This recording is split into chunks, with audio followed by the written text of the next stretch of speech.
A little boy with autism had one wish: to hug a soldier during a military parade.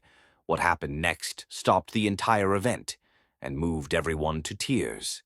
But before we begin, let us know where you're watching from and subscribe for more true stories of unexpected courage and compassion. Now, here's what happened. The crisp autumn air was thick with anticipation as families gathered along the edge of the square. Flags fluttered, drums rolled, and the rhythmic march of boots echoed like a heartbeat through the city. It was Remembrance Day in Toronto, a day of solemn honor, of silence, and of strict protocol. Among the sea of faces, one stood out: 9-year-old Noah, tightly holding onto his mother's hand, his noise-canceling headphones pressed gently over his ears. His eyes darted between the flags and the soldiers, overwhelmed but fascinated. His mother knelt beside him, whispering, "Remember, sweetie, we can watch, but we can't go too close. The soldiers have very important jobs, okay?" Noah nodded quietly, his small fingers clutching a toy soldier worn with love. He had been waiting for this day for weeks. Not for the fireworks, not for the parade, but for one thing: a hug. He had seen videos, a soldier standing still, unmoving, like a statue, and then suddenly bending down to hug a child. That moment had stuck with him. To Noah, a hug wasn't just affection, it was safety. It meant, "You're understood." The march began. Rows of soldiers passed by in unison, their steps a lesson in discipline. Among them was Sergeant David Lane, a decorated veteran who had seen 2 deployments and bore the invisible weight of things he never spoke about. His face was set, his stance unbreakable, until he saw Noah. The child had broken away from the line and was walking slowly, hesitantly, across the parade path. His small feet tapped nervously on the cold pavement. Gasps erupted from the crowd. A security guard took a step forward, but Noah's mother, teary-eyed, gently held him back. "Let him. Please." All eyes were on Noah. The soldiers were just meters away. Protocol said they march, no stopping, no breaking formation. Noah approached slowly, lifting his toy soldier toward Sergeant Lane. "I brought you my bravest one," he said softly. Lane's eyes flicked downward, just for a second. In that split moment, he saw more than a boy. He saw courage in its purest form, not loud, not violent, just present. Without a word, he did something unthinkable. He broke step. He turned toward Noah. The entire line behind him hesitated. A beat passed. Then, like dominoes of humanity, the next soldier turned, then another, until the parade paused. Lane knelt down, his face softening as he opened his arms. Noah hesitated, then stepped in. A quiet, shaking embrace. One hug. That's all it took to change the rhythm of the day. People in the crowd were crying. Veterans saluted. A woman whispered, "My nephew is autistic. He's never hugged anyone."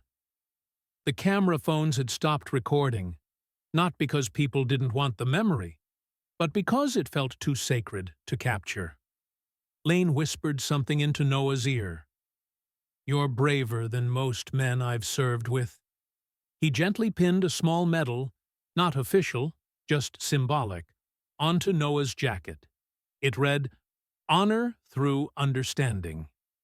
The crowd broke into quiet applause, not for the parade, but for the hug that reminded them what honor really means. When Lane stood back up, his eyes locked with the commanding officer across the square. There was no punishment, no rebuke, just a slow, solemn nod.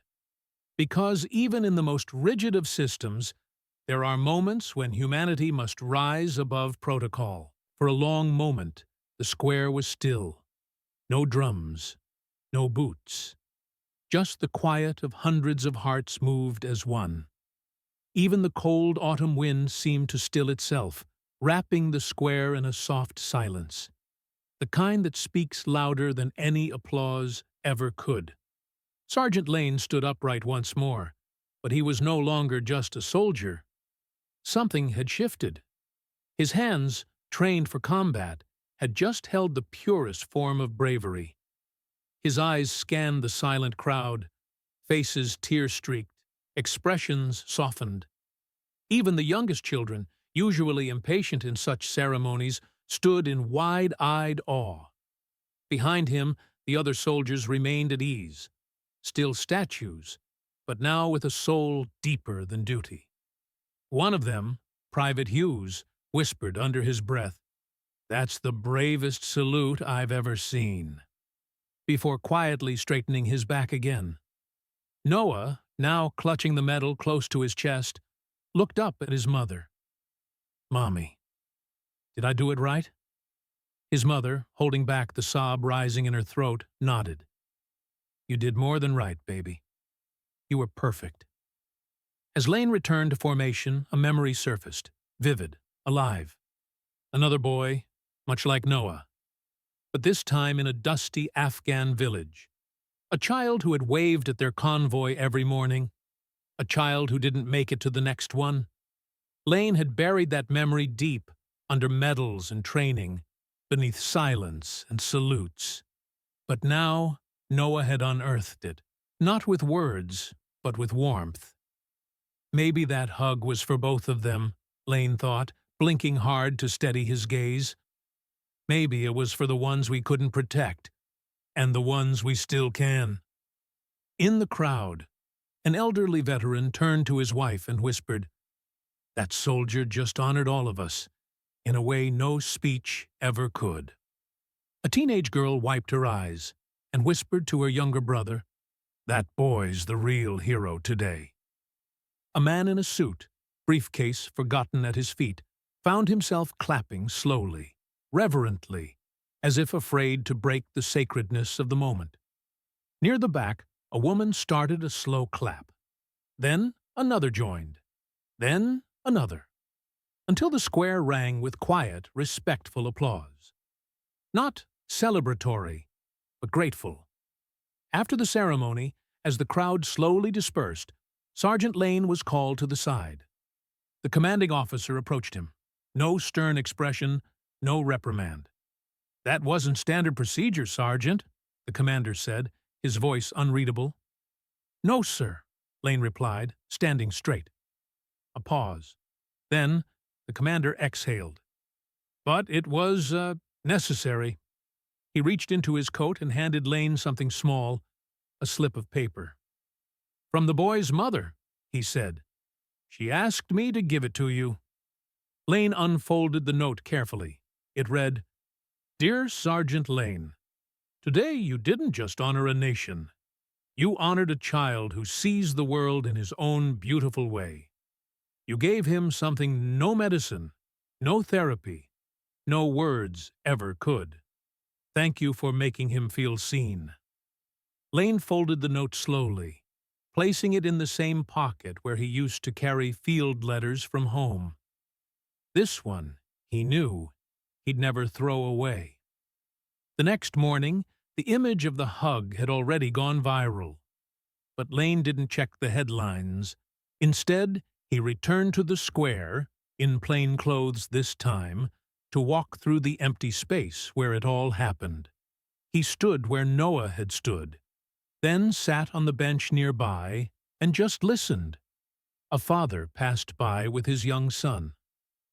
"That's where it happened," the father said. "The boy with the toy soldier?" the son asked.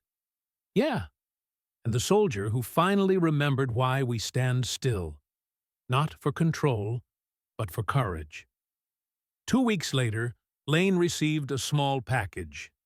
Inside was the toy soldier Noah had carried, the one he'd offered during the ceremony. Attached was a card in shaky handwriting. "Dear Sergeant Lane, I want you to have my bravest soldier. Because you hugged me even when you didn't have to. That means you're the bravest too. Love, Noah."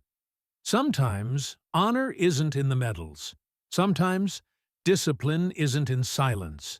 Sometimes it's in a hug. What would you have done in Sergeant Lane's place? When should we break the rules for the sake of kindness? Let us know in the comments. And remember, the smallest gestures often carry the greatest weight. If this story touched your heart, don't forget to like, subscribe, and share it with someone who believes in compassion over protocol. Hit the bell icon for more powerful stories from around the world. Stories that remind us who we are at our best.